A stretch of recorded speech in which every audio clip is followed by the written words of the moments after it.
Now, everyone thinks this is a story about Tim Walz, and that's exactly why you shouldn't leave, because the real problem started before him and it definitely ends after him. Everybody is so concerned with getting Tim Walz.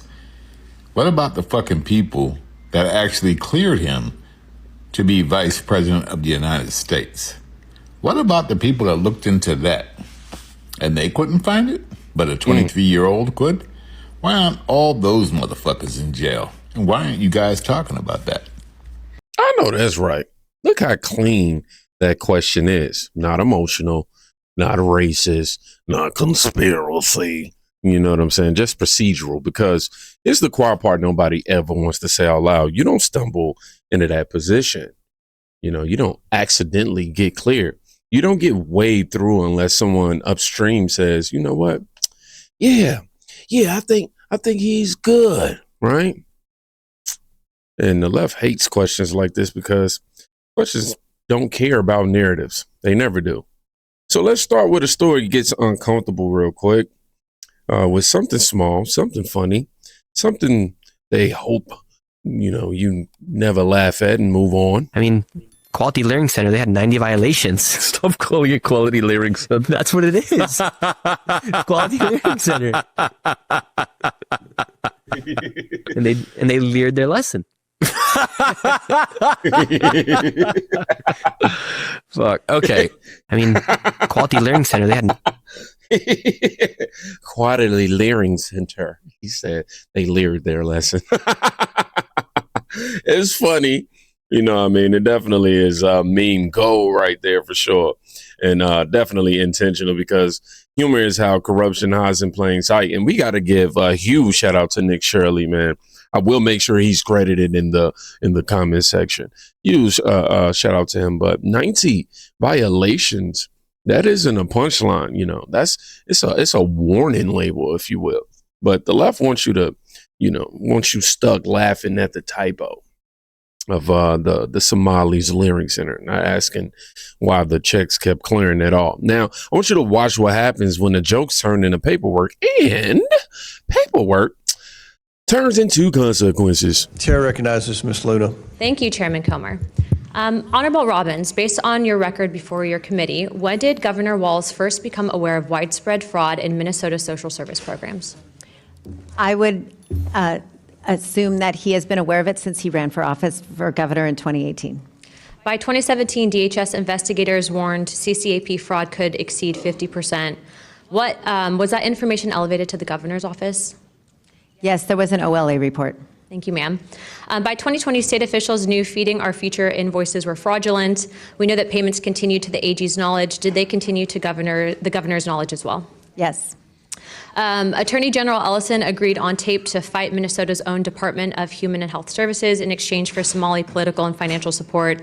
In your personal opinion, do you believe it is a possibility that Governor Walz also made that personal deal, or that he at least knew about the Attorney General's agreement? I don't know. Okay. I don't want to rehash what you guys have spent hours answering. We know that there's a big issue with the fraud in Minnesota.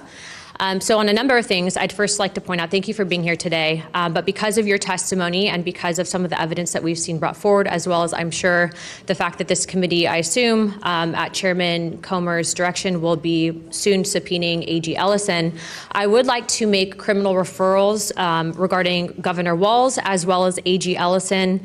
As you know, U.S. Code 371 and U.S. Code 2, which deals with criminalized conspiracies to defraud the United States and establishes liability for individuals who knowingly aid or abet the commission of federal offense, includes willful blindness or deliberate inaction where duties to act exist. So I will be referring them later on today. This is where the tone completely changes, because nobody risks their credibility for a punchline. DOJ referrals aren't tweets. They not. Those are real receipts with teeth.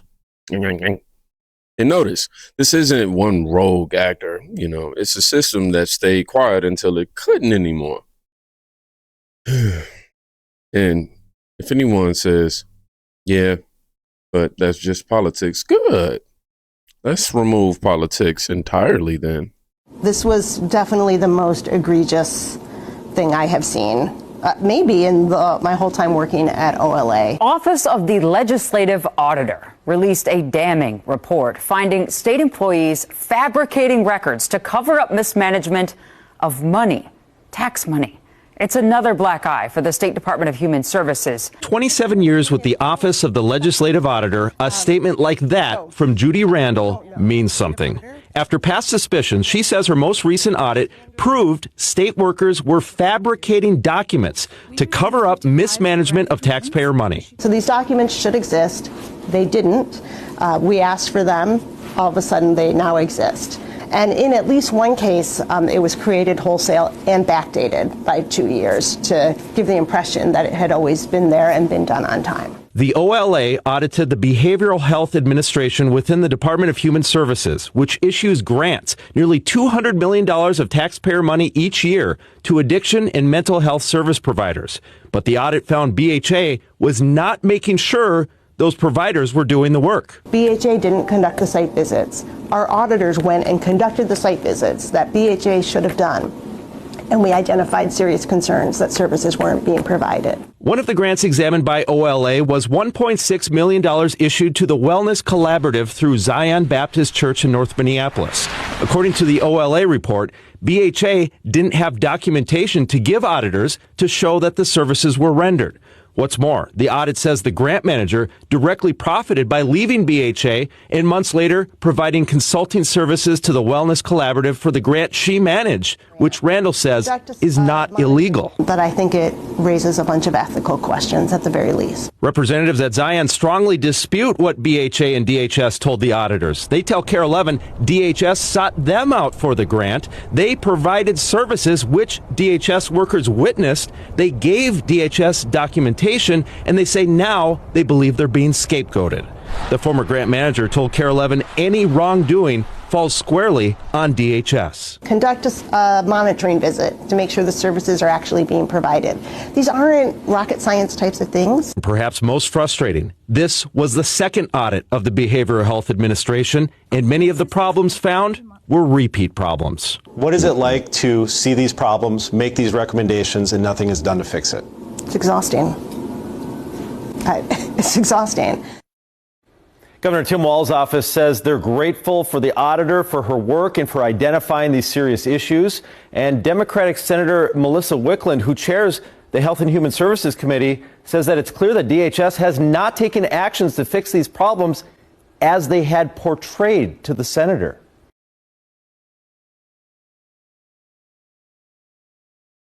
Tim Walz. Whatever. That voice isn't angry. I'm gonna let y'all know it's embarrassing. Documents were fabricated, 0 site visits. Just a professional saying, I've never seen this before. And someone of that caliber, she says that it means something, which tells you everything you need to know. And once you understand how it happened, I think you might be ready to understand how big it is. Trump shared this on Truth Social. I'm going to read the caption. Trump is posting Somali welfare usage rates in Minnesota. Staggering numbers. Look at this. Put this on a big screen, y'all. Might scroll down a little bit. Yeah, numbers are the left's biggest enemy. Because numbers don't care about feelings. This isn't about immigrants. It's about incentives and how bad systems meet bad oversight. Taxpayers, we always lose. Especially the quiet ones.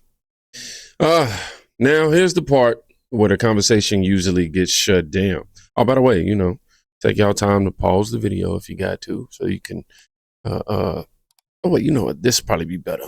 Y'all pause it right here if you need to. There you go. Yeah, but here's where the conversation usually gets shut down. Usually would get shut down. My fault, y'all. So let's address it head on. Now, I want to make it clear that I love Minnesota. I love Minnesota. But I do not like people, whether they live in Minnesota or elsewhere, who steal money from the poor. There ought to be a special place in hell for them.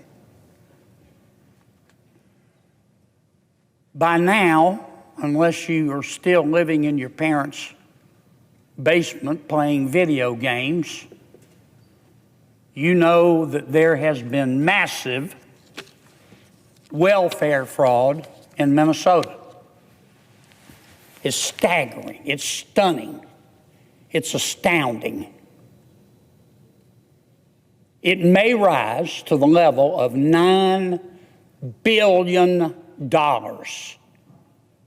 of taxpayer money meant for the poor. $9 billion. Now, it's an uncomfortable truth that at this juncture, most of that fraud appears to be centered in the community of Minneapolis among people of Somali ancestry. Some have said and suggested that it's racist to say that. Facts are not racist. What I just said is just a fact. So far, there have been 90 people charged, most of whom are of Somali descent. That's just a fact. There are over 100,000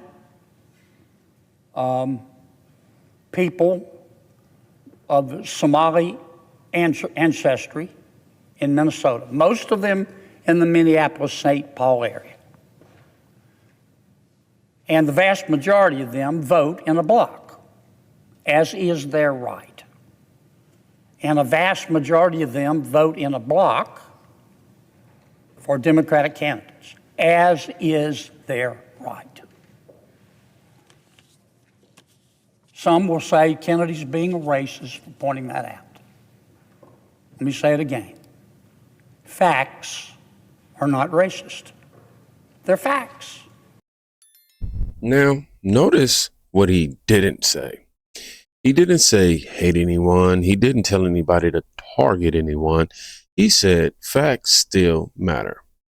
And somehow that's right-wing extremism. That's crazy.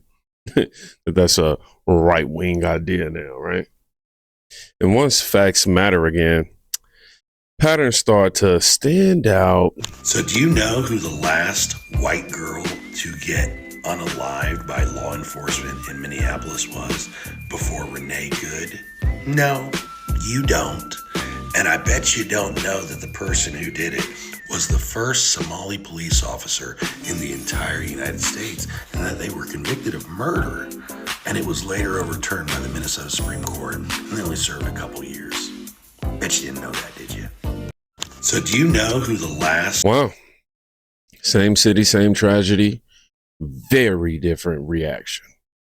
And that tells you this was never about justice. It was about usefulness. The left doesn't react to facts. They react to leverage. So if this feels bigger than Minnesota, that's because it is. You're from you last night. You're from around here? I'm from around here, and they just popped up overnight. Ain't no kids in there. All this is just a front. Wait, so you're from Ohio. For many years you lived here? Yeah. I've been living here for 20 years. These just became like daycare this summer, but I never seen kids. You know what they're doing. It's no joke. So what do you think this is then? This is a front. It's a scam. Go to Commerce Daycare on Cleveland Avenue. Whoa, what'd you say? Commerce Daycare on Cleveland Wait, can we talk to you real quick? I'm just telling you, go to Commerce on Cleveland. Is it fraudulent? You think it's fraudulent? All of these are fraudulent. They've been doing this for years. Whoa! For years. Whoa! Please. You do not have a permission to do this. Of course we do. Of course we do. It's every individual, whether a daycare owner or not, you're doing this? You standing here? We're asking questions. Why specifically and selectively going to Somalia? Well, I'm going to tell you why. Because why? You gotta let me answer. Why? Do you want? That is a racist ideology. Do you have racist? No. Do you want You're doing selectively. Do you want me to answer or not? You do not have a permission. Just answer. Here's the situation. Please. There's all of these reports of fraud. Not terrorize the community. Nobody's terrorizing anybody. Am I a terrorist? I'm going to sue you, to be honest. You're going to sue me for what? For what you're doing. Wow. This is the moment the isolated incident, excuse dies when regular people know the names, the locations, the patterns, as that woman did. That's not rumor. That's reality leaking out. I mean, it's everywhere, man. Which brings us to the question that we initially started with. Did any of y'all forget? This might be crazy, but I think due to the tragic situation that's went on, that's made people pick a side on who was in the right and who was in the wrong, and now everybody's fighting each other over it, and now they're rioting and protesting and all of that stuff. I think this has made y'all forget that Tim Walz stole hundreds of millions of y'all tax dollars and gave it to Somalis and fake daycares. I think this has made y'all forget. All of this division was exactly what they wanted, because you know what? They said, they was this close to coming together as one and fighting against us in corruption. They was this close. But we gonna let them go out there and fight against who was in the right and who was in the wrong between ICE and that lady. Nothing's gonna come out of it, but we gonna let them go to war and fight each other on that. Because that crowd that's out there right now, oh my gosh. Tim Walz was so afraid of that crowd that's fighting each other and fighting ICE. He was afraid for that crowd to come after him for stealing hundreds of millions of y'all tax dollars and giving it to Somalis and fake daycares. He was afraid for y'all to come together as one to go against him and the government and corruption in general, us versus them. That's what they was afraid of. But y'all was this close. Now they say, we just gonna let them go out there and fight each other and kill each other and fight officers. Yeah, go y'all go do that. Don't worry about what we doing over here. We gon' This isn't anger. It's memory. And memory is dangerous to people who depend on distractions. Dozens of people in Minnesota have been charged and convicted with stealing millions of dollars of taxpayer money for government programs. Do you think Governor Walz did enough to stop the fraud in your state? And do you support his decision not to run for re-election? Well, look, Governor Walz is the reason that we've got paid family leave in Minnesota. He's the reason we've got free school lunches. Him and I, we've been through thick and thin. But did he do enough to combat fraud, over these Mayor? last 5 Did he do years? enough to combat fraud? Look, obviously, everybody could have done more to prevent fraud. And I think that's a fair point to make. Do more to prevent fraud. And you look what he's doing right now. He's setting up a whole bunch of infrastructure to do that. And by the way, look, the fraud's real. We've all got to acknowledge it. The fraud is very real. And by the way, when somebody commits fraud, and there are many that have done that, you investigate it, you charge, you prosecute, and you put the person in jail. As an individual, you put the person in jail as an individual. You do not hold an entire community, any community, accountable for the actions of individuals. All right, Mayor. When the question is simple and the answer isn't, that tells you everything. He wasn't asked about lunches. He wasn't asked about leave. He was asked about fraud. Only after being pressed did the truth slip out. The fraud is real. It's not defense, by the way. That's definitely admission. Notice the pattern, y'all. Question, deflection, receipts, silence, pressure, confession. This didn't fall apart because of Tim Walz. It fell apart because too many people were protecting the same system. When the media has to force the truth out of you, the truth already won. They're not, scared of misinformation. I think they're really scared of memory. So, if you made it to the end of this video, I want you to put, I remember. Oh, I never forgot. Because y'all be like, I didn't hear what you said. I don't know what you said. Which one? What you think you heard? This is not for the algorithm anymore. It's for me. Just so I know who made it to the end. Y'all be safe. Go check on a friend today. You can quite literally be saving their life. And I mean that. Seriously. Don't just hear me say that at the end of every video and just think I'm just talking. Go do it. Peace.